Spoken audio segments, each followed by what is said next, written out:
Hello doctors. तो कैसे हैं आप सब? आई होप मेरी आवाज़ और ये बैकग्राउंड लाइट सब आपको दिख रहा होगा और आपको बहुत अच्छे से समझ में आ रहा होगा मैं क्या बोल रहा हूँ। तो काफ़ी समय बाद मिल रहे हैं, आज कुछ नया धमाकेदार फिर से पढ़ने वाले हैं। हम वही टॉपिक कंटिन्यू करेंगे, इकोसिस्टम, जो हमने कल शुरू किया था। तो कैसे हैं आप सब? सबसे पहले ये बताइए और बताइए आपका प्रिपरेशन चल कैसा रहा है। क्या आपको मज़ा आ रहा है पढ़ने में? और अगर नहीं आ रहा तो कोई बात नहीं, अभी पिक्चर बाकी है मेरे दोस्त, आगे पढ़ते रहेंगे। कभी रुकना नहीं बेटा, एनसीईआरटी पढ़ना है, एनसीईआरटी पढ़ना है इस टॉपिक में, इतना ध्यान रख लो। और बेटा एक स्लोगन हमेशा याद रखना, चैन से सोना है तो जाग जाओ बेटा। क्या बोला? चैन से सोना है तो जाग जाओ, और नीट निकालना है तो एनसीईआरटी पढ़ो और भाग जाओ। समझ में आ रहा है कि नहीं? ये इंपॉर्टेंट है, इतना इंपॉर्टेंट है एनसीईआरटी। तो चलिए शुरू करते हैं इसी के साथ। आज का टॉपिक हम पढ़ने वाले हैं प्रोडक्टिविटी। बेटा नाम सुन के लग रहा है कितना प्रोडक्टिव होने वाला है ये सेशन, राइट? तो प्रोडक्टिविटी इकोसिस्टम का कैसा होता है, तो चलिए आइए उसके बारे में कुछ बात चर्चा करते हैं। तो एक एग्जांपल लेता हूं, चलो मैं आपको एक चीज समझाता हूं यहां पे। प्रोडक्टिविटी जैसे मान लो बेटा, मान लो, चलो एक शेप में ड्रॉ करता हूं। चलो मान लो ये एक एरिया है। क्या मान लो? ये एक एरिया है। आपकी खुशी के लिए इसको हम थोड़ा ग्रासलैंड टाइप एरिया ले लेते हैं, ठीक है? मान लो बेटा ये एक एरिया है, ठीक है? अब इस एरिया का डायमेंशन है ये 1 मीटर और बेटा ये 1 मीटर। तो क्या जो टोटल ये स्पेस है, ये एरिया है, ये 1 मीटर स्क्वायर हो जाएगा, ठीक है? अब समझो, कॉन्सेप्ट समझो बेटा, कॉन्सेप्ट समझ गए, इसको समझ डाला तो बेटा लाइव झिंगा लाला। समझ में आ रहा ना? कॉन्सेप्ट का खेला है सारा यहाँ पे। तो यहाँ क्या समझाना चाह रहा हूँ मैं, जो ये एरिया है, अब इस पर्टिकुलर एरिया के अंदर में जितना बायोमास का प्रोडक्शन होगा, ठीक है, और जितने टाइम पीरियड के अंदर होगा, वो इस एरिया का प्रोडक्टिविटी होगा। तो आप क्या कहना चाह रहे हो सर? क्या आप कहीं ये तो नहीं कहना चाह रहे कि इस पूरे एरिया का प्रोडक्टिविटी का मतलब होता है कि the amount of biomass produce per unit time in per unit area? तो क्या मैं इसका सिंपल सा एक डेफिनेशन ये लिख सकता हूं बेटा? क्या लिख सकता हूं? जल्दी बोलो, क्या लिख सकता हूं? कि rate of production of biomass. चलो मैं यहां लिखता हूं, लिखते चलना बेटा मेरे साथ। Rate of production, rate of production, rate of production of biomass, rate of production of biomass. लिखते चलो, rate of production of biomass पर यूनिट एरिया। बेटा मैंने यूनिट एरिया कहा था यहां पे, पर यूनिट एरिया इन पर यूनिट टाइम, इन पर यूनिट टाइम मतलब एक यूनिट एरिया के एक यूनिट टाइम में जो प्रोडक्शन होगा। या फिर अगर मैं इसको ये कह दूं, पर यूनिट की जगह अगर मैं इसको थोड़ा स्पेसिफिक लिख दूं बेटा, या फिर ये लिख दूं in area in specific time period. बोलो हाँ कि ना बेटा? पर यूनिट में कोई मिस्टेक नहीं है, लेकिन थोड़ा और डिटेल, थोड़ा और अच्छे से अगर मैं लिखूं तो क्या मैं लिख दूं इधर स्पेसिफिक टाइम पीरियड?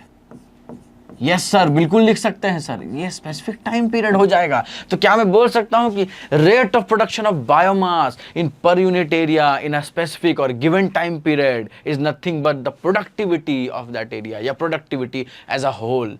क्या समझ में आ रहा है? कॉन्सेप्ट बहुत सिंपल है। एक यूनिट एरिया है, एक एरिया लिया हमने, उस एरिया के अंदर में जितना बायोमास का प्रोडक्शन हुआ, और उस बायोमास का प्रोडक्शन ऐसे ही नहीं कभी भी हो रहा है, एक टाइम पीरियड के दौरान हो रहा है। तो ये दोनों फैक्टर्स टोटल क्या डिफाइन करेंगे उस एरिया का? प्रोडक्टिविटी। समझ में आ रहा है कि नहीं? बिल्कुल समझ में आ रहा है सर। आगे बताओ अब। तो आगे सुनो बेटा जी, अभी 2 तरीके से समझ सकते हैं। मैंने पहले कहा बायोमास, तो एक मेजरमेंट तो वेट का आता है बेटा, कि कितना वेट, कितना बायोमास प्रोड्यूस होगा। दूसरा, उस एरिया से एनर्जी कितना आ रहा है हमको, कितनी एनर्जी का जनरेशन हो रहा है, वो भी तो एक चीज फैक्टर है जो हम उस प्रोडक्टिविटी को डिफाइन करेगा। तो क्या हम यहां लिख सकते हैं कि पहला तो लिख दो चलो एनर्जी। एनर्जी को किस में लिख सकते हो? बोलो बोलो, अरे फिजिक्स के धुरंधरो बताओ, क्या मैं किलो कैलोरीज में लिख सकता हूं? बेटा कैलोरीज भी लिखा होगा तो कंफ्यूजन मत होना, कंफ्यूजन नहीं आना चाहिए। जूल्स में, एनसीईआरटी के कुछ पिरामिड्स में जूल्स में दिए हुए हैं यूनिट्स, कंफ्यूजन मत होना। उस जूल्स के यूनिट्स के बेसिस पे भी क्वेश्चन पूछा जाता है कि ये पिरामिड्स किसका है, आगे समझेंगे, कंफ्यूज मत हो।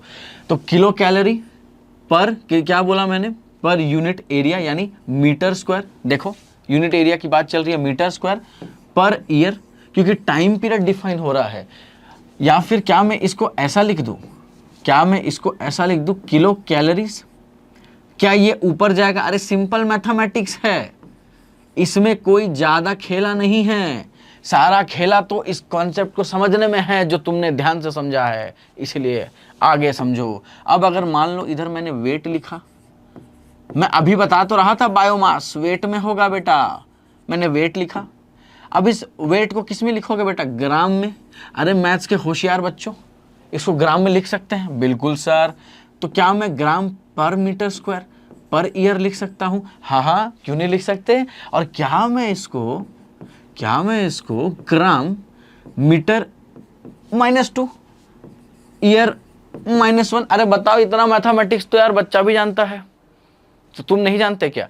बिल्कुल जानते हैं सर। तो अब क्या हमारे बच्चों को इस बात का याद हुआ, इस बात को समझ में आया कि एनर्जी और वेट में ये प्रोडक्टिविटी मेजर होता है और ऐसे उसको हम एक्सप्रेस करते हैं।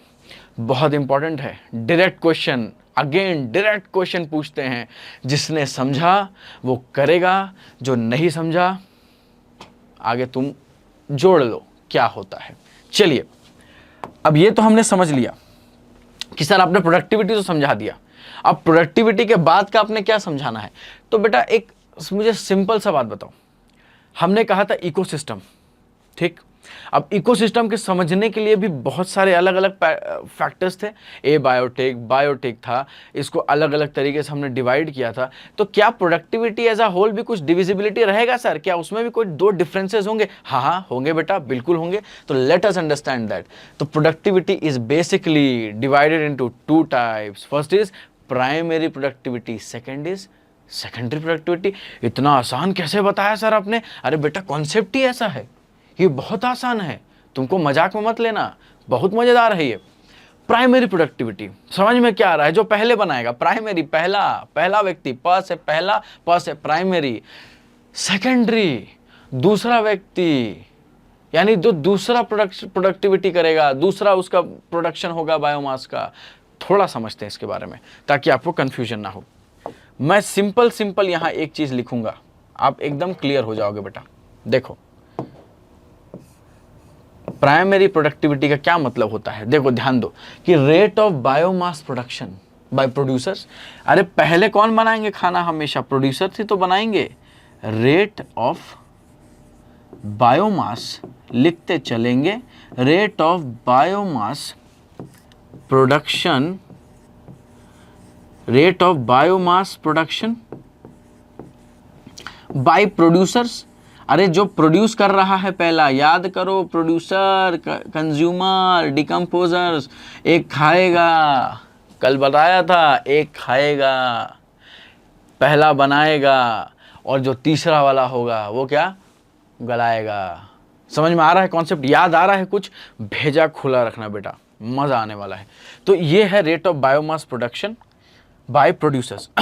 ये क्या होगा? Primary productivity. अच्छा, एनसीईआरटी समरी क्या कहती है बेटा? एनसीईआरटी समरी कहती है कि rate of capture of solar energy and time. मतलब जिस रेट से कैप्चर कर रहा है सोलर एनर्जी एक टाइम पीरियड में, उसको क्या बोला? उसको बोला प्राइमरी प्रोडक्टिविटी। तो बेटा सोलर एनर्जी कभी कंज्यूमर्स तो नहीं है एब्जॉर्ब करेंगे अपने अंदर बेटा, कंज्यूमर्स कभी रखता ही नहीं है। कंज्यूमर के पास ताकत ही नहीं है कि सोलर एनर्जी को एब्जॉर्ब करे और खुद से खाना बना ले। ये तो कौन करेगा? ये तो कौन करेगा? प्रोड्यूसर्स। तो समझ में आ रहा है? तो ये एनसीईआरटी के बेटा क्या स्टेटमेंट दी है, एनसीईआरटी क्या कहता है? देखो एनसीईआरटी ने कहने को कह दिया बेटा। तो एनसीईआरटी इज सेइंग, मैं यहां पे लिख देता हूं, नीचे लिखते चलना बेटा। एनसीईआरटी इज सेइंग कि रेट ऑफ कैप्चर, एनसीईआरटी बोल रहा है कि rate of capture of, NCERT बोल रहा है rate of capture of solar energy. बेटा सूरज की शक्ति, याद करो कल चाचू से हम शक्ति मांग रहे थे, क्या बोल रहे थे कि चंदा तो मामा होता है, सूरज क्या होता है? सूरज चाचू होता है बेटा।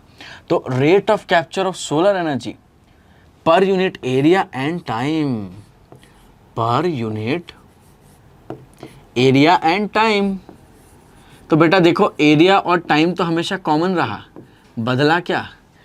सिर्फ एक सोलर एनर्जी हमें समझ में आ रहा है। और ये लिखा कहाँ पे है? सर बोलोगे सर लिखा किधर है? कह तो दिया आपने, इसका प्रमाण भी दे दो। तो जा करके एनसीईआरटी की समरी में देख लो। एनसीईआरटी समरी ये बात चीख चीख के कह रहा है बेटा। क्या तुम्हें आवाज सुनाई दी उसकी? पढ़ोगे तो सुनाई देगा। एक बार पढ़ो, चीख चीख के वो कह रहा है यही बात। क्या? कि rate of capture of solar energy पर unit area time and time क्या होता है? प्राइमरी प्रोडक्टिविटी होता है। अच्छा, सेकेंडरी प्रोडक्टिविटी को क्या लिख सकते हैं?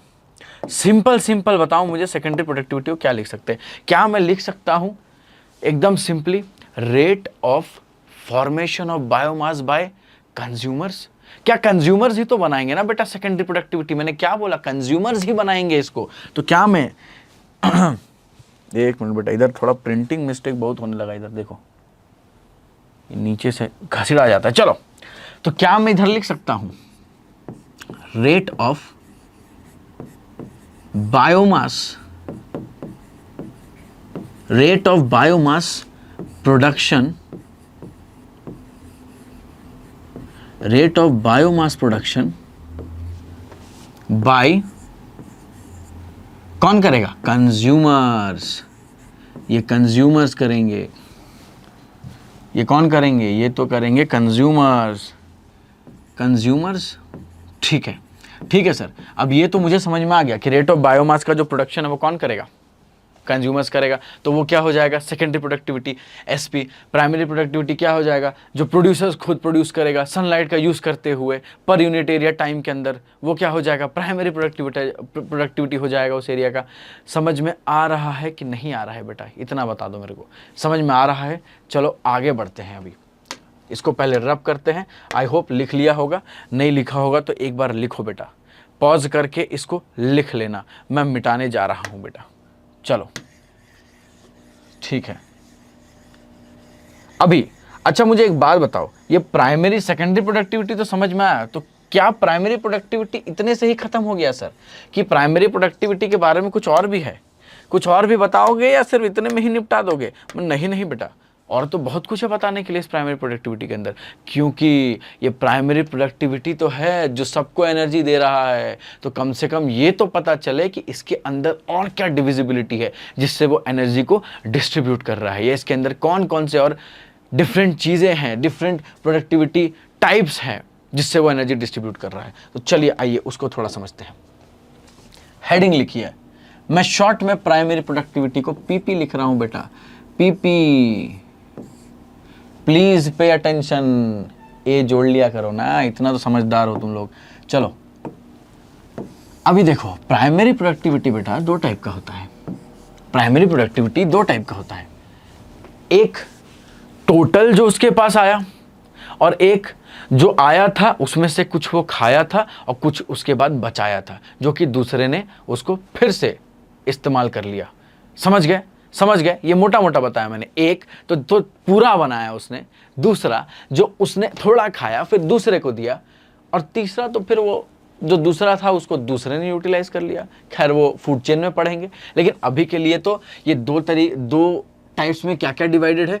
तो एक तो है ग्रॉस प्राइमरी प्रोडक्टिविटी। कितना भारी शब्द लग रहा है, ग्रॉस प्राइमरी प्रोडक्टिविटी। एक तो है ग्रॉस प्राइमरी प्रोडक्टिविटी। हाँ सर बिल्कुल सही बोला आपने। दूसरा क्या है सर? दूसरा बेटा सिंपल टू अंडरस्टैंड है बेटा, नेट जाली। पर ये जाली नहीं है बेटा, नेट मतलब समझ में आ रहा है, जो मोटा मोटा बचा होगा। Net primary productivity. अरे बोलो, तुम समझ पा रहे हो कि नहीं? ये है नेट प्राइमरी प्रोडक्टिविटी। तो एक तो है ग्रॉस, एक तो है नेट। अब समझते हैं ये दोनों है क्या। ग्रॉस का मतलब क्या हुआ बेटा? जैसा कि मैंने आपको एग्जांपल दिया कि टोटल बायोमास जो प्रोड्यूस करेगा प्रोड्यूसर, अभी यूटिलाइज नहीं किया है, सन से एनर्जी लिया, फोटोसिंथेसिस करा और 1 गैलन खाना बना के रखा है उसने। वो खाना जो पूरा बन के तैयार है वो इसका ग्रॉस प्राइमरी प्रोडक्टिविटी है। एक और एग्जांपल समझो, तुम राशन खरीद के लाए अपने घर पे, अभी राशन को यूज नहीं किया है, अभी खाना नहीं बनाया है, तो वो तुम्हारे लिए तुम्हारा ग्रॉस प्राइमरी प्रोडक्टिविटी होगा। ये जस्ट फॉर एग्जाम्पल बताया है, इसको दिल से मत लगाना वरना टूट जाता है, टूट जाएगा। इसको दिल से मत लगाना, बस समझो जो तुम्हारे पास इकट्ठा राशन है वो इकट्ठा तुम्हारा क्या है, ग्रॉस प्राइमरी प्रोडक्टिविटी। समझ में आ रहा है? बहुत सिंपल तरीके से बता रहा हूं, ध्यान से सुनोगे समझ में आएगा। देखो अभी लिखता हूं मैं, तो क्या मैं इसको लिख सकता हूं कि टोटल बायोमास, क्या मैं इसको लिख सकता हूं कि total biomass produced, total biomass बेटा पूरा, total biomass produced by producers, producer जो टोटल बायोमास प्रोड्यूस करेगा उसको क्या बोलेंगे, उसको बोलेंगे उसका ग्रॉस प्राइमरी प्रोडक्टिविटी। अगर ये समझ गए, ये समझना बेटा चूहे का खेल है। हाँ तुम शेर हो, मुझे समझ में आता है, लेकिन समझने के मामले में ये तो चूहे जैसा कॉन्सेप्ट है। कैसे, मैं समझाता हूं। Total biomass produce by producers is what, gross primary productivity. अब क्योंकि तुमने राशन इकट्ठा कर लिया है, क्या खुद भी कुछ खाओगे या दान ही देते रहोगे? खुद भी खाएगा, अपना रेस्पिरेशन करेगा, कुछ हीट के फॉर्म में लॉस करेगा, सब खा के पचा के डकार के बाद में जो राशन इकट्ठा बच गया उसको साइड में रख देगा। वो साइड में रखेगा तो उसको कौन यूज़ करेगा, दूसरे कंज्यूमर्स खाएंगे, भेड़ बकरी जो भी है सब खाएंगे उस पर्टिकुलर चीज़ को, उसके लीव्स को। मतलब मैं प्रोड्यूसर्स की बात कर रहा हूँ। लेक में डिफरेंट हो जाता है प्राइमरी प्रोड्यूसर और टेरेस्ट्रियल में डिफरेंट हो जाता है, यानी एक्वेटिक और टेरेस्ट्रियल में।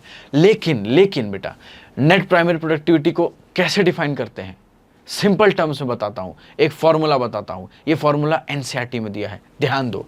इसका मतलब क्या मैं ये कह सकता हूँ कि जो पूरा इसका जीपीपी होगा, यानी जो पूरा राशन तुम लेकर के आए उसमें से तुमने कुछ यूटिलाइज कर लिया, उसमें से क्या किया, कुछ यूटिलाइज कर लिया, यानी रेस्पिरेटरी लॉस हो गया तुम्हारा। तुमने खा के पचा के डकार लिया, रेस्पिरेटरी लॉसेस कर लिया तुमने, ठीक है, उसको खा के पचा लिया। यही तो है नेट प्राइमरी प्रोडक्टिविटी बेटा, यही तो है वो महाशय जिसको हम नेट प्राइमरी प्रोडक्टिविटी बोलते हैं। समझे कि नहीं? ये रेस्पिरेटरी लॉसेस को हम कैपिटल आर से डिनोट करते हैं। तो क्या मैं एक फॉर्मूला लिख सकता हूँ, GPP minus R is nothing but NPP, यानी NPP is equal to GPP minus R. पूरे ग्रॉस से उसका रेस्पिरेटरी लॉस करवा दिया तो क्या बच गया, नेट। अब ये नेट तैयार है कि दूसरा इसको कंज्यूम कर सकता है। बोलो इतनी बात समझ में आई कि नहीं आई? इतनी बात अगर समझ में आ गई तो हम कुछ और बात, 2-3 बातें नेट प्राइमरी प्रोडक्टिविटी पे करते हैं। जैसे कि क्या मैं ये कह सकता हूँ कि जो एनपीपी है वो हमेशा जीपीपी से कम रहेगा। एनपीपी क्या होगा, जीपीपी से हमेशा कम रहेगा। क्यों कम रहेगा? क्योंकि उसमें से ऑलरेडी रेस्पिरेशन का लॉस हो रहा है। जीपीपी तो इकट्ठा सामान था, पूरी सामग्री अब इकट्ठा बैठी हुई थी आपके पास, रखी हुई थी आपके पास, वो ग्रॉस प्राइमरी प्रोडक्टिविटी, उसमें से आपने रेस्पिरेशन का लॉस कर दिया, तब तो नेट बचा ना। तो नेट हमेशा जीपीपी से तो कम ही होगा ना, यानी GPP will always be greater than NPP. Questions कभी भी घुमा के पूछे जा सकते हैं इससे। क्या क्लियर हो रहा है? चलो आगे बढ़ते हैं। दूसरा, क्या यही वो बचा कुचा प्रोडक्टिविटी है? क्या यही वो बचा कुचा खाना है जो कंज्यूमर्स के लिए अवेलेबल रहेगा? बिल्कुल। तो क्या मैं लिख सकता हूँ अवेलेबल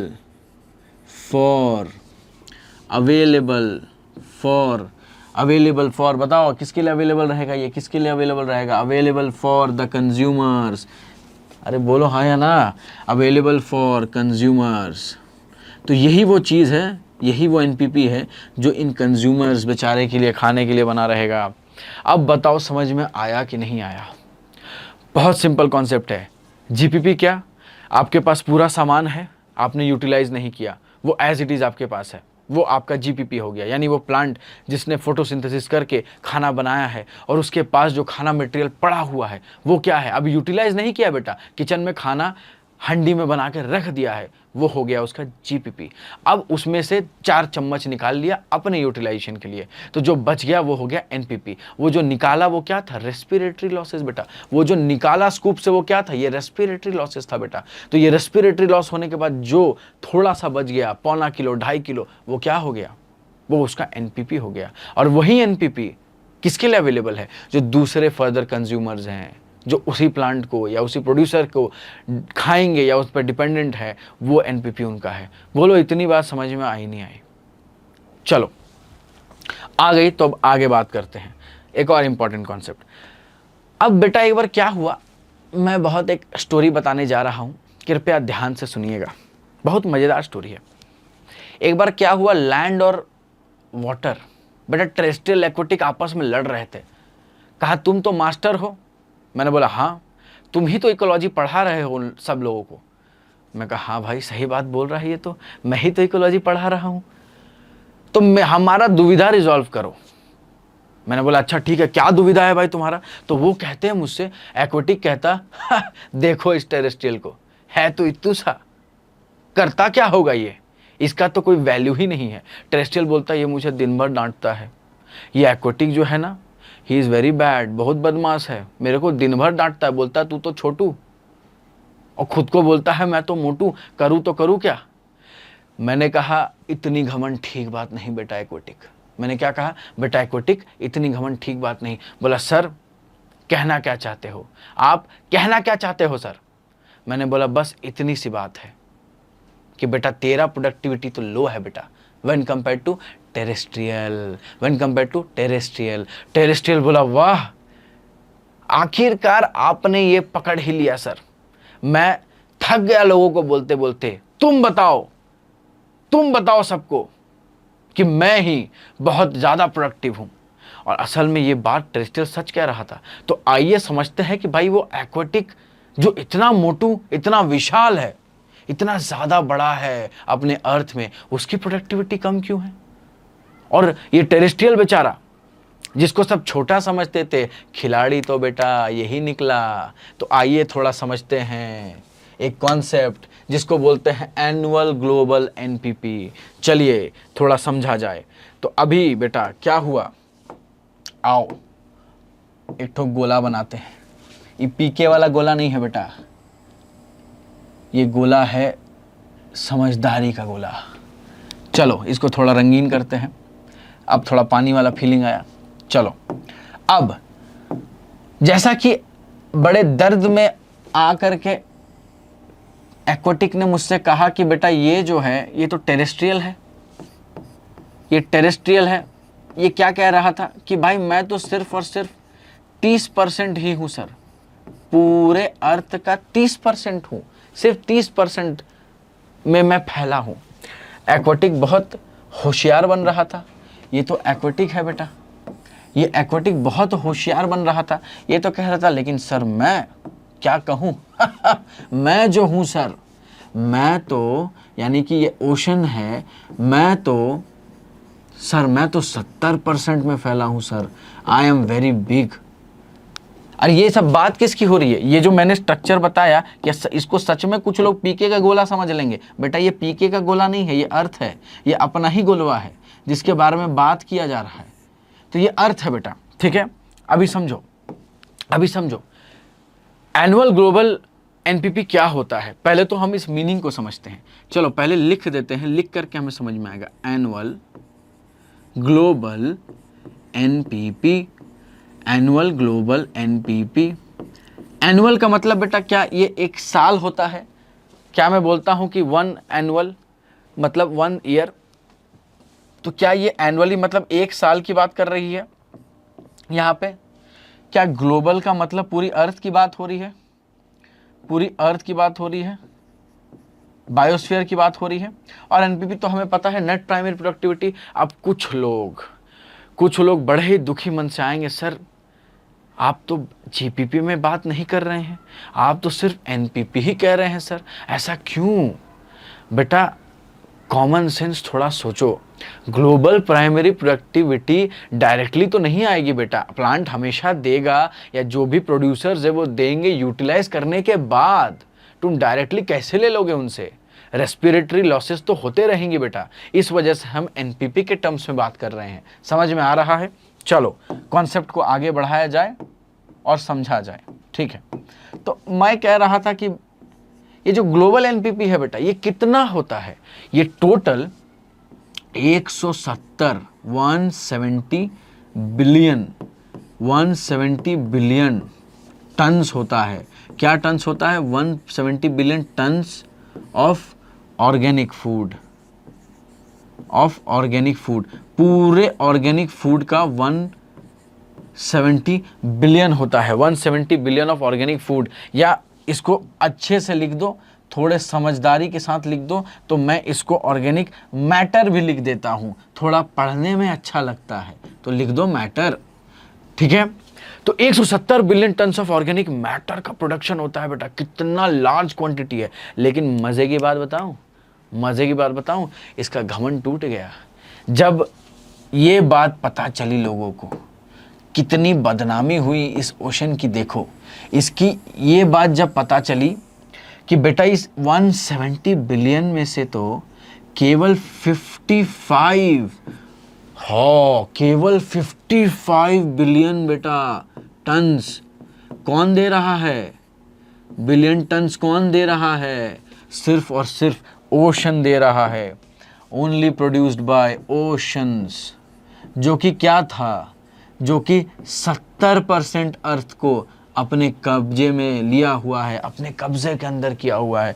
और बाकी जो हमारा down to earth mister terrestrial थे, जो लैंड बड़े डाउन टू अर्थ हम्बल थे, उन्होंने उनके बारे में क्या पता चला हमें कि रिमेनिंग जो 135 यानी 135 बिलियन, बोलो 135 बिलियन टन्स जो प्रोड्यूस हो रहा है, वो कहाँ से आ रहा है? वो आ रहा है टेरेस्ट्रियल से। वो कहाँ से आ रहा है? वो आ रहा है टेरेस्ट्रियल से। और कितना परसेंट है? ये तो 30% ही है। तो मॉरल ऑफ द स्टोरी, घमंड में नहीं रहना चाहिए, घमंड टूट जाता है। यहाँ पे सिंपल सा बात क्या आ रहा है कि 135 बिलियन तो टेरेस्ट्रियल है और 55 बिलियन क्या है? ओशन है। अब ओशन से जब पूछा गया, और भाई आ गया स्वाद, ओशन कहता है sir let me clarify this, अगर आज नहीं किया सर, समाज मुझे बदनाम कर देगा सर, मेरे बहुत बदनामी होगी, मुझे आज ये सच्चाई बतानी पड़ेगी। क्यों ऐसा है? ऐसा क्या कारण है कि मैं एक्वेटिक इतनी बड़ी होकर के भी कुछ नहीं कर सकती और ये टेरेस्ट्रियल इतना छोटा है, इतना पतलू सा है, उसके बाद भी इसका प्रोडक्टिविटी इतना ज़्यादा क्यों है? पर मैं रीज़न दूंगी सर अपने आप को बचाने के लिए। मैंने बोला हाँ, सबको हक है देने का। तो टेरेस्ट्रियल क्या बोलती है? देखो ध्यान दो मेरा, टेरेस्ट्रियल की बात को। टेरेस्ट्रियल फिर मुझसे आके उस दिन बहुत कुछ बताई, रो रही थी बेचारी,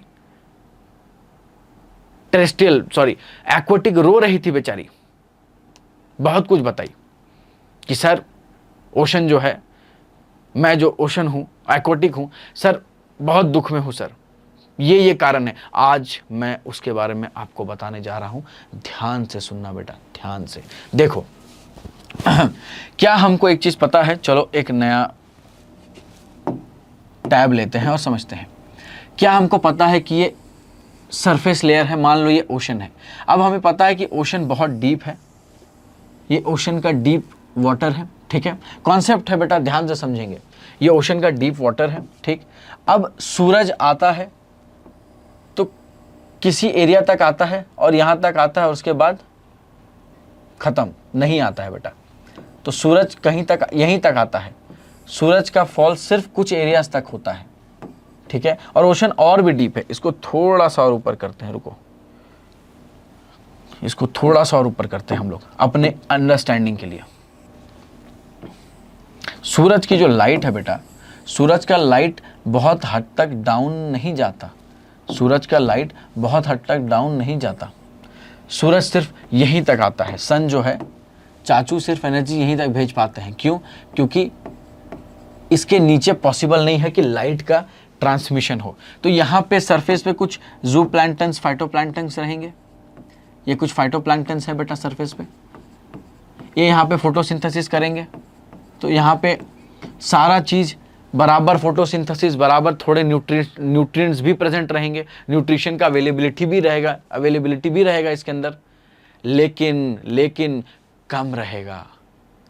तो बराबर जो यहाँ पे प्रोडक्शन होगा, ये कहीं ना कहीं जो 55 हो रहा है वो यहीं से हो रहा है। पर क्यों हो रहा है? सिर्फ यहीं से, बाकी का कहाँ गया? तो बाकी का बेटा यहाँ समझो, ये जो लो डीप डाउन है ना, ये डीप डाउन सरफेस, इसके अंदर भी बहुत सारे ऑर्गेनिजम्स होंगे। याद है मैंने बताया था कीमो सिंथेटिक, एक फोटो ऑटोट्रॉफ्स होता है, एक कीमोट्रॉफ्स होता है।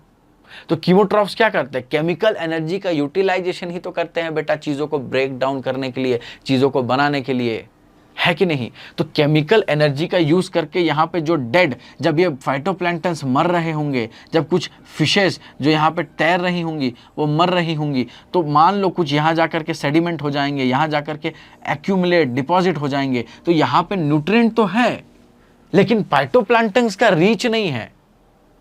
और यहां फाइटोप्लैंक्टन्स तो है पर न्यूट्रिशन कम है। तो बेटा प्रॉब्लम क्या है? दो चीजें मेन प्रॉब्लम है। एक तो न्यूट्रिएंट्स का डेफिशिएंसी, ऑल्दो प्रेजेंट है बट इसको एक्सेसिबल नहीं है, एक्सेस नहीं कर सकते क्योंकि डीप डाउन है। और दूसरा रीजन क्या है? दूसरा रीजन है कि लो लाइट पेनिट्रेशन, नीचे लाइट पहुंच ही नहीं पाता है। तो यहां पे क्या मैं ये लिख सकता हूं कि दो रीजंस ओशन के क्या क्या हो जाएंगे, दो रीजंस ओशन के क्या क्या हो जाएंगे। उस दिन ओशन ने मुझसे ये बात कही, मुझे रिस्पेक्ट आया उसके प्रति बेटा, कि उसने सच तो बताया, कम से कम अभी गलती के बारे में सोच तो रहा है। उसने कहा मुझे ऐसा बोलना नहीं था। तो आज हम ओशन को समझ गए हैं, आज ओशन के बारे में हम समझ चुके हैं। क्या समझे हम? कि यहाँ पे लो न्यूट्रिएंट अवेलेबल होगा, लो न्यूट्रिएंट, पहला एक फैक्टर है। दूसरा फैक्टर क्या है? लो लाइट, लाइट कम होगा। कहाँ पे? डीप ओशन में। इसी कारण से इनकी प्रोडक्टिविटी कम है। लैंड में तो प्लांट्स अवेलेबल है, प्लांट्स न्यूट्रिशन का एब्जॉर्ब करेंगे, सीधा सॉइल में रहता है, एब्जॉर्ब करके साइकिल पूरा बनता है, पूरा साइकिल चलता है, फोटोसिंथेसिस होगा, लाइट एब्जॉर्प्शन होगा, सब करके खाना बनाएंगे। इसीलिए टेरेस्ट्रियल का जो एनपीपी है ग्लोबली वो क्या है? ज़्यादा है व्हेन कंपेयर टू एक्वेटिक या ओशंस। ठीक है, इतनी सी बात समझ में आई? बहुत सिंपल टू अंडरस्टैंड है। ओशन का क्यों, ऑल्दो एरिया ज़्यादा है पर प्रोडक्टिविटी कम है, क्योंकि लाइट कम है, लाइट नीचे तक जा नहीं रही है, पहला। दूसरा, न्यूट्रिशन की अवेलेबिलिटी कम है when compare to terrestrial. Terrestrial का क्यों ज़्यादा है?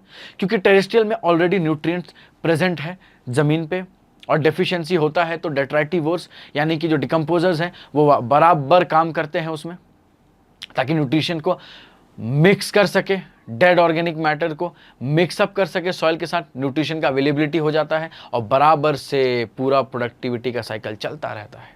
क्या इतनी सी बात समझ में आई?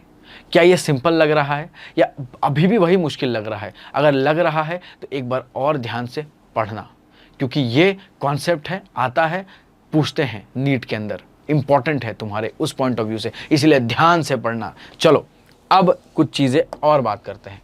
तो हमने एनुअल ग्लोबल एनपीपी की बात तो कर ली बेटा, अब कुछ चीज़ें एक बेसिक टर्म्स पे समझते हैं। वो बेसिक टर्म्स क्या होगी बेटा? वो बेसिक टर्म्स कुछ ऐसी होगी, देखो, जैसे मान लो कुछ ऐसी चीजें भी तो होंगी ना बेटा जो इन फैक्टर्स को वो कर रही होंगी, प्रॉब्लमेटिक कर रही होंगी। अरे बेटा राशन लाने जाते हो तो क्या सीधा सीधा घर में आता है? ट्रैफिक से होके निकलते हो, कहीं जाके गाड़ी रोक देते हो, थोड़ा राशन को बचाते हुए लाते हो, तो कितने सारे फैक्टर्स हैं जो इफेक्ट कर रहा है आपकी उन चीज़ों को लाने में। तो क्या मैं बोल सकता हूँ कि फैक्टर्स कुछ ऐसे भी होंगे जो अफेक्ट करेंगे प्राइमरी प्रोडक्टिविटी को? अरे हाँ या ना?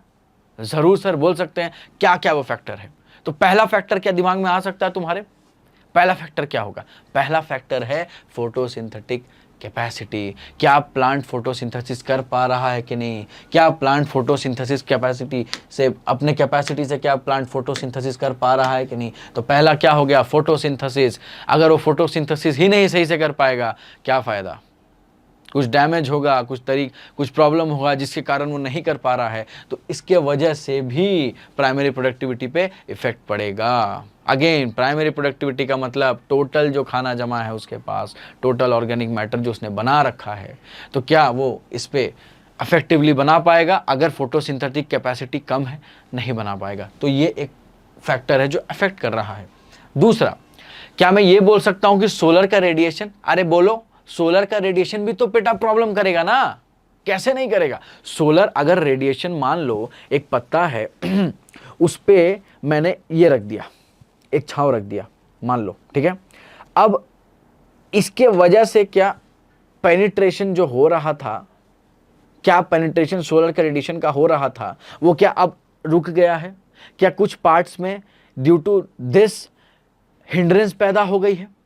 क्या इसके वजह से नहीं आ रहा होगा लाइट? बिल्कुल सर, नहीं आ रहा है। तो इसका मतलब क्या है? इसका मतलब है कि सोलर रेडिएशन और भी एनवायरमेंटल फैक्टर्स हैं जो इसको अफेक्ट करेंगे। बोलो, इतनी सी बात समझ में आई कि नहीं, कि सोलर रेडिएशन तो अफेक्ट करेगा सर। अगर सही तरीके से नहीं मिला, सही तरीके से अवेलेबल नहीं हुआ, तो क्या होगा, प्रॉब्लम क्रिएट करेगा और प्राइमरी प्रोडक्टिविटी पे इफेक्ट करेगा। तो एक फैक्टर तो है सोलर रेडिएशन। तीसरा क्या हो सकता है, अभी एक्वेटिक में पढ़ा था, प्रॉब्लम क्या था, न्यूट्रिशन का। तो अगर सॉइल में न्यूट्रिशन की डेफिशिएंसी हुई, सॉइल में न्यूट्रिशन की अवेलेबिलिटी नहीं हुई, वो भी एक कारण बनेगा। किस चीज़ के लिए? प्राइमरी प्रोडक्टिविटी के होने के लिए। चौथा बेटा क्या, मॉइस्चर। बेटा मॉइस्चर रहेगा प्रॉपरली तो चीज़ें फंक्शन होंगी, अगर मॉइस्चर नहीं रहेगा तो नहीं फंक्शन होंगी। तो इसका मतलब क्या है कि अगर मॉइस्चर की अवेलेबिलिटी पे भी, ज़्यादा मॉइस्चर है तो क्या होगा, नहीं मॉइस्चर है तो नहीं होगा।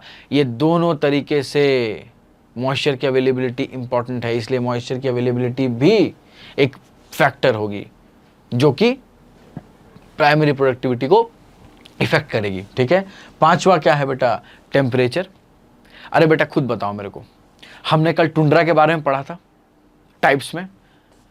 जब हमने टुंड्रा के बारे में पढ़ा था तो क्या बताया था कि उधर कुछ प्लांट्स हैं जो उगते ही नहीं है बेटा, उनका ग्रोथ होता ही नहीं है। क्यों नहीं होता उनका ग्रोथ? क्योंकि वो उनके लिए अडेप्टेबल ही नहीं है, वो उस चीज को बर्दाश्त ही नहीं कर पाएंगे उतने लो टेम्परेचर को। और अगर मैं बोलूं दूसरी जगह कि मैं हाई टेम्परेचर पे लेके चले जाऊं तो उधर भी कुछ प्लांट सर्वाइव नहीं करेंगे। यानी कुछ मॉडरेट टेम्परेचर होगा जिसके अंदर प्लांट्स का ग्रोथ प्रॉपरली होगा। यानी कि मोटा मोटा कॉन्सेप्ट क्या है कि हर एक प्लांट, हर एक स्पीशीज का अपना एक टेम्परेचर का रिक्वायरमेंट होता है जहां वो यूटिलाइज करके अपने आप को ग्रो करेगा, अदर एक्टिविटीज करेगा। तो इसलिए इस पॉइंट ऑफ व्यू से टेम्परेचर भी एक फैक्टर होगा जो कि प्राइमरी प्रोडक्टिविटी को अफेक्ट करेगा। क्या समझ में आ रहा है बेटा? सोना मत, फिर से बोल रहा हूं सोना मत, क्योंकि ये इंपॉर्टेंट है। इसीलिए कह रहा हूं, अगर ये याद नहीं हो रहा तो आओ तुमको तुम्हारा फेवरेट ट्रिक दिया जाए। ट्रिक क्या होगा?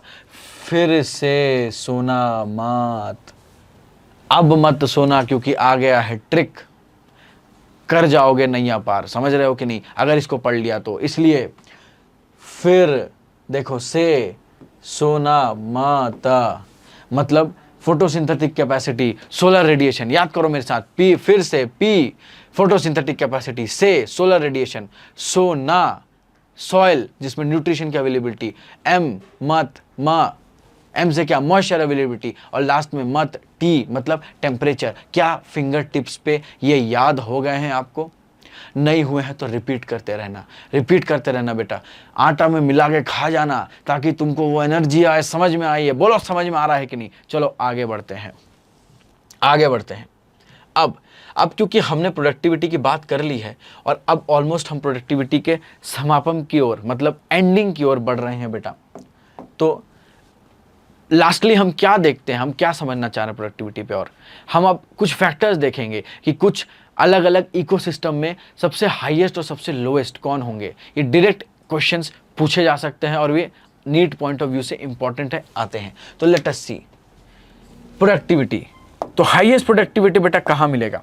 सबसे ज़्यादा प्रोडक्टिविटी टेरेस्ट्रियल के केस में कहाँ मिलेगा, थोड़ा सोचो, दिमाग लगाओ। तो टेरेस्ट्रियल के केस में तो ट्रॉपिकल रेन फॉरेस्ट में मिलेगा।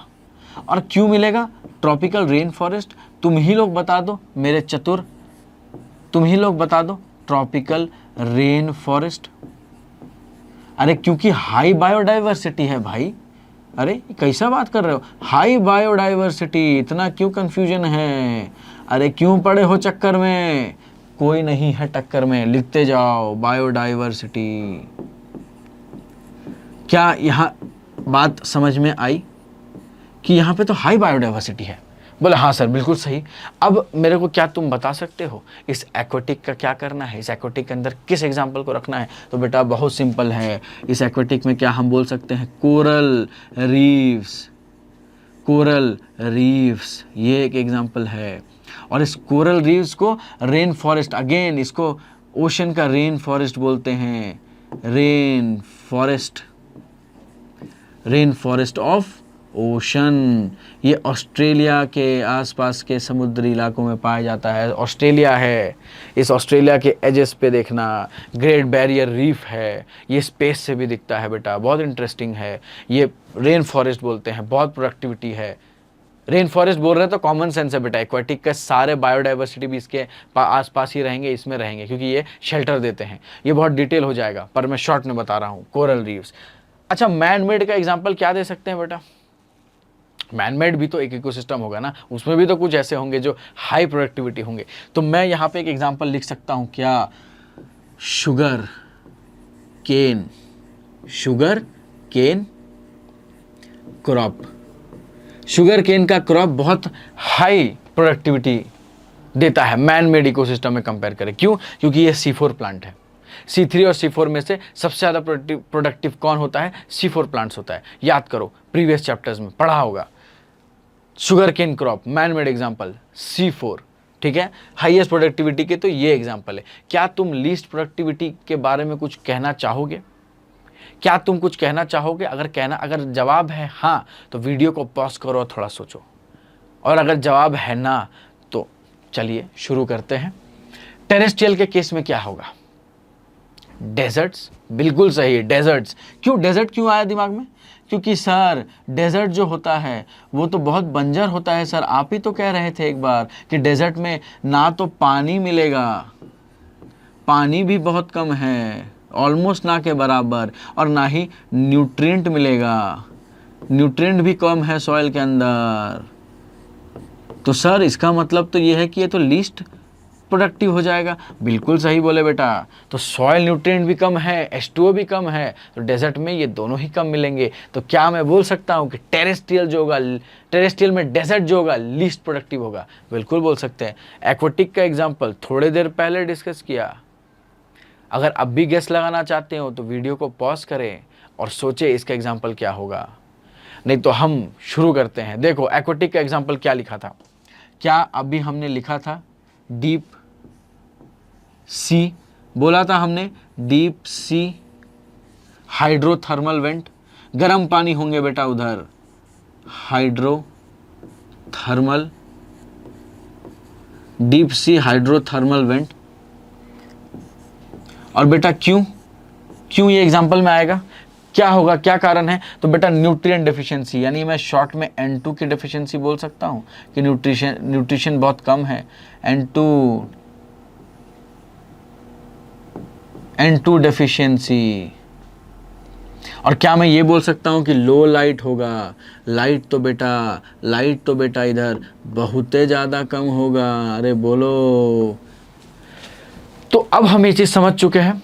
क्या तुम्हें समझ में आया आज जो भी हमने पढ़ा, जिस भी टॉपिक्स पे हमने आज बहुत डिटेल, बहुत अच्छे तरीके से चर्चा किया? क्या तुम्हें ये कॉन्सेप्ट क्लियर है? क्या तुम इसको समझ पा रहे हो? तो कॉमन सा आज हम शॉर्ट में समराइज में समझते हैं। पहले हमने समझा कि प्रोडक्टिविटी किसको कहते हैं। प्रोडक्टिविटी उसको कहते हैं कि किसी एरिया है, उस एरिया के अंदर, उस पर्टिकुलर एरिया के अंदर रेट ऑफ बायोमास प्रोडक्शन कितना होगा, ठीक है, रेट ऑफ बायोमास प्रोडक्शन पर यूनिट एरिया इन पर यूनिट टाइम, उतने से टाइम में रेट ऑफ बायोमास प्रोडक्शन क्या होगा, वो उसका प्रोडक्टिविटी होगा। बिल्कुल होगा सर। क्या मैंने ये बताया था कि प्रोडक्टिविटी को दो टाइप से हम समझते हैं? पहला, या तो एनर्जी के टर्म्स में या सॉरी दूसरा वेट के टर्म्स में। तो एनर्जी के टर्म्स में हमने फॉर्मूला क्या लिखा था, kilo calorie per metre square per year. Same biomass या वेट के टर्म्स में क्या बोला था, ग्राम per metre square per year. समझ में आ रहा है, समझ में आ रहा है। पहले मुझे इसको मिटा लेने दो, फिर एक एक करके हम तुरंत रिवीजन करते हैं। अच्छा, इसके बाद हमने क्या पढ़ा था, उसके बाद हमने टाइप्स देखा था कि भाई प्रोडक्टिविटी के टाइप्स कितने होते हैं। ठीक है, प्रोडक्टिविटी के टाइप्स कितने होते हैं बताओ, दो टाइप्स होते हैं। क्या प्रोडक्टिविटी के दो टाइप्स होते हैं, primary productivity and secondary productivity. Primary productivity क्या होता है, प्राइमरी प्रोडक्टिविटी क्या होता है, वो प्रोडक्टिविटी या वो जो कंज्यूमर्स सॉरी जो प्रोड्यूसर्स बायोमास प्रोड्यूस करता है वो उसका प्राइमरी प्रोडक्टिविटी है।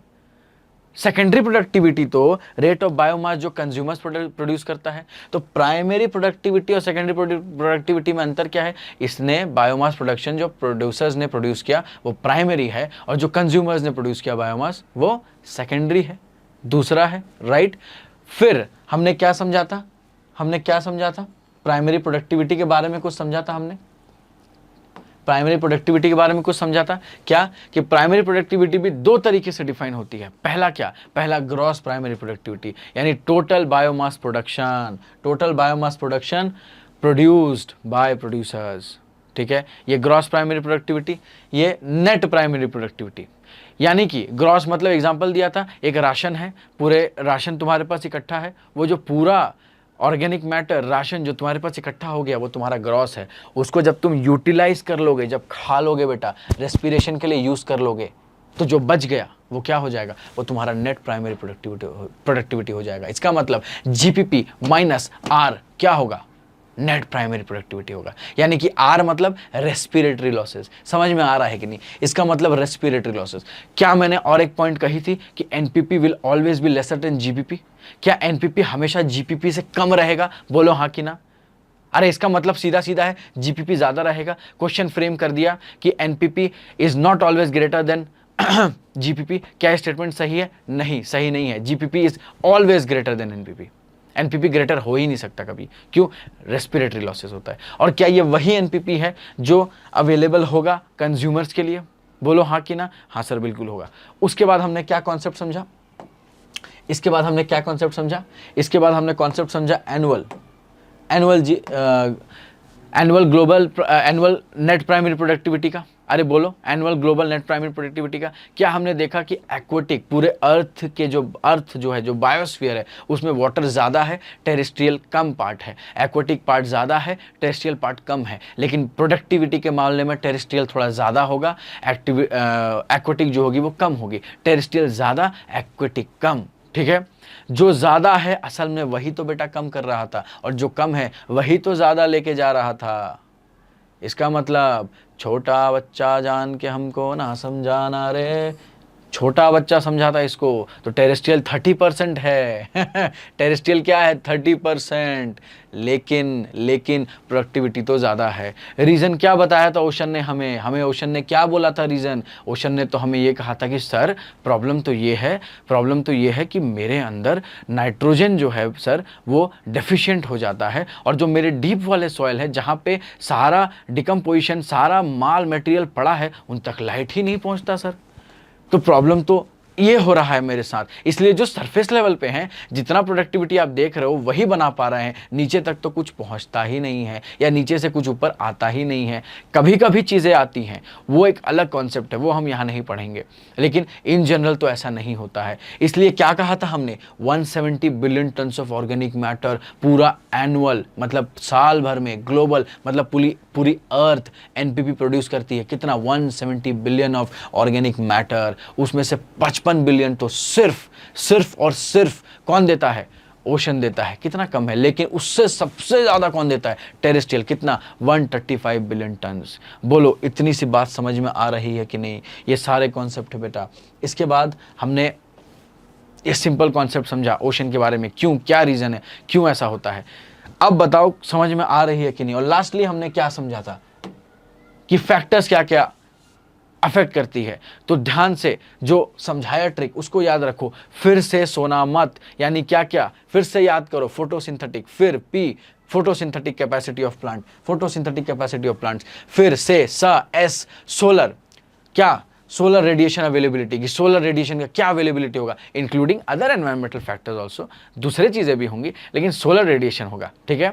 तीसरा फिर से सोना, S soil, S for soil मतलब न्यूट्रिशन की अवेलेबिलिटी, उस पर भी डिपेंड करेगा। फिर से सोना, मत, एम मॉइस्चर की अवेलेबिलिटी, और मत का लास्ट का टी मतलब टेम्परेचर। तो ये 5 चीज़ें बेटा कर लो दुनिया मुट्ठी में इन 5 उंगलियों से, ये 5 याद हो गया तो बहुत चीज़ें इजी हो जाती हैं। डायरेक्ट क्वेश्चन आएगा तो मेरा बच्चा लगा के आएगा, बोलो हाँ या ना। चलो आगे। उसके बाद हमने एक सिंपल सा कॉन्सेप्ट समझा कि लीस्ट और highest productivity terrestrial, aquatic, man made में क्या क्या होगी। तो हाईएस्ट प्रोडक्टिविटी टेरेस्ट्रियल में तो होगी रेन फॉरेस्ट, होगे कि नहीं बताओ। एक्वेटिक में क्या होगी, कोरल रीव्स, और मैन मेड में क्या होगी, शुगर केन। ये सारे हाईएस्ट थे। लोएस्ट में टेरेस्ट्रियल में क्या एग्जांपल होगा बताओ।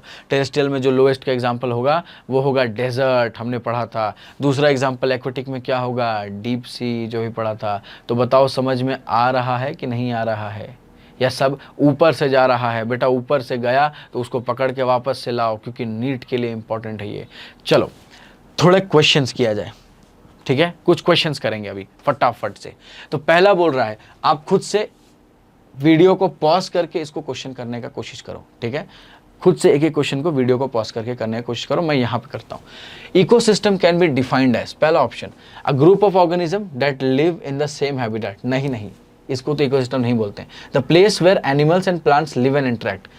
लिव एंड इंटरेक्ट तक ठीक था, लेकिन सिर्फ बायोटिक कंपोनेंट्स की बात हो रही है बेटा, plants and animals. Only the non living, only तो नहीं होगा बेटा, only is wrong. Only the non living component of environment, ना ओनली बायोटिक ना ओनली एबायोटिक। तो क्या plant and animal species interact with their environment. अपने एनवायरनमेंट के साथ जब प्लांट और एनिमल्स, यानी एनवायरनमेंट से उनका क्या कहना है, एबायोटिक फैक्टर्स ही तो बोल रहा है। तो क्या ये आंसर सही होगा, देखें।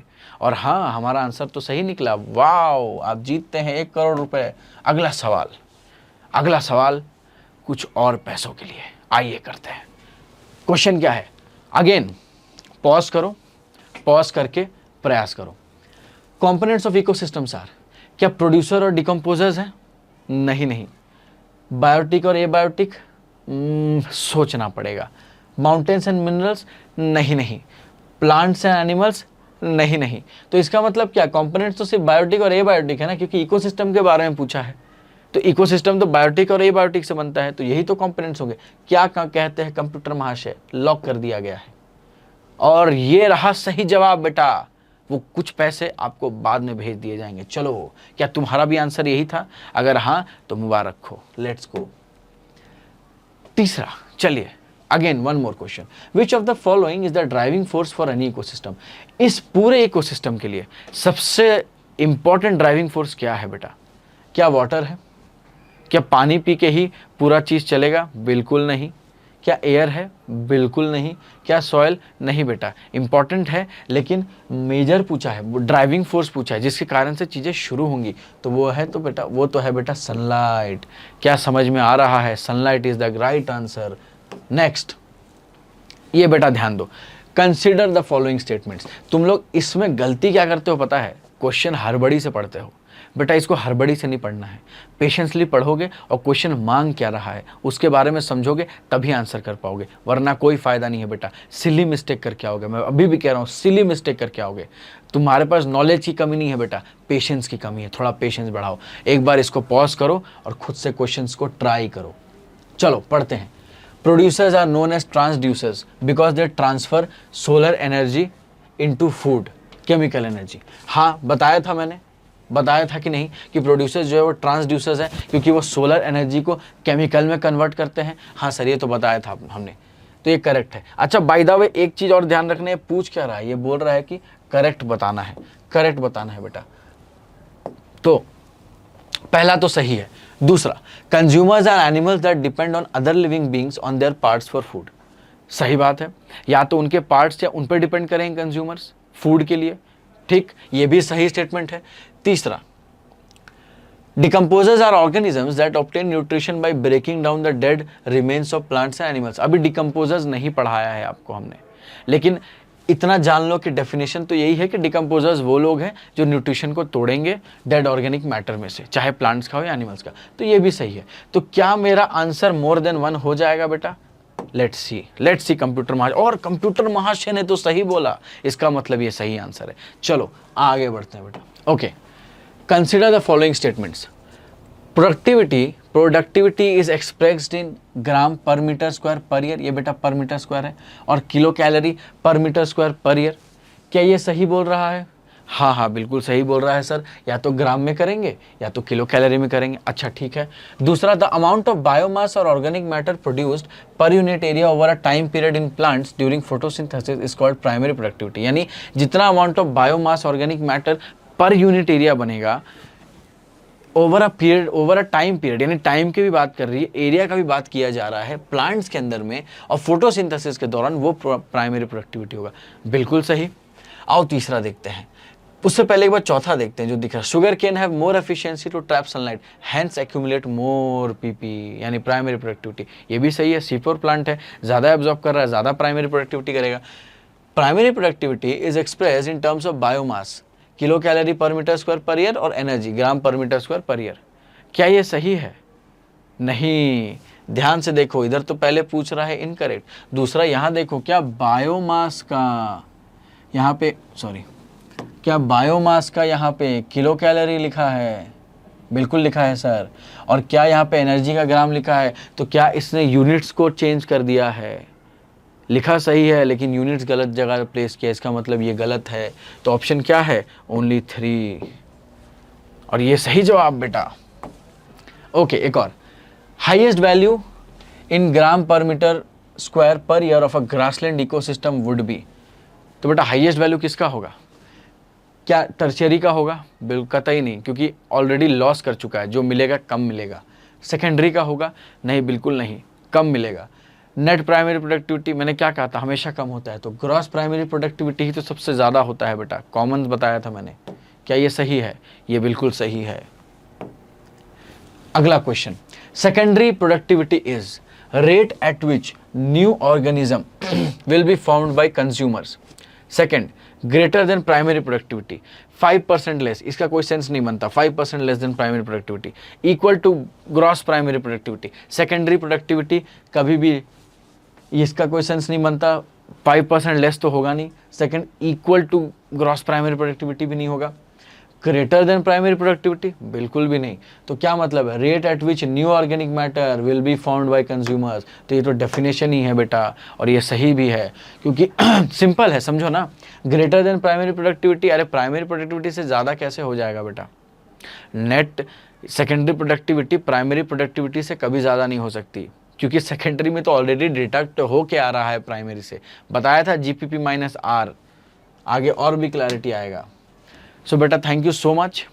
आज हमने प्रोडक्टिविटी का टॉपिक कंप्लीट किया है, और आज हमने ये समझा कि प्रोडक्टिविटी कैसे फंक्शन करता है पूरे इकोसिस्टम के अंदर। लास्ट क्लास में हमने बहुत सिंपली समझा था इकोसिस्टम क्या होता है, डेफिनेशन समझा, उसके टाइप समझे हमने। अब आगे डिकम्पोजिशन और बाकी के चैप्टर्स पढ़ेंगे। तो नेक्स्ट क्लास में हम डिकम्पोजिशन शुरू करेंगे, डिकम्पोजिशन। तो इसलिए बेटा एक बार NCERT यहाँ तक ज़रूर पढ़ें, ज़रूर क्वेश्चंस प्रैक्टिस करें, ठीक है। और हमेशा कह रहा हूँ, लास्ट में अभी भी एक बात कह के जा रहा हूँ कि अगर चैन से सुना है बेटा तो जाग जाओ, और नीट निकालना है तो NCERT पढ़ो और भाग जाओ। तब तक के लिए टेक केयर, बाय बाय।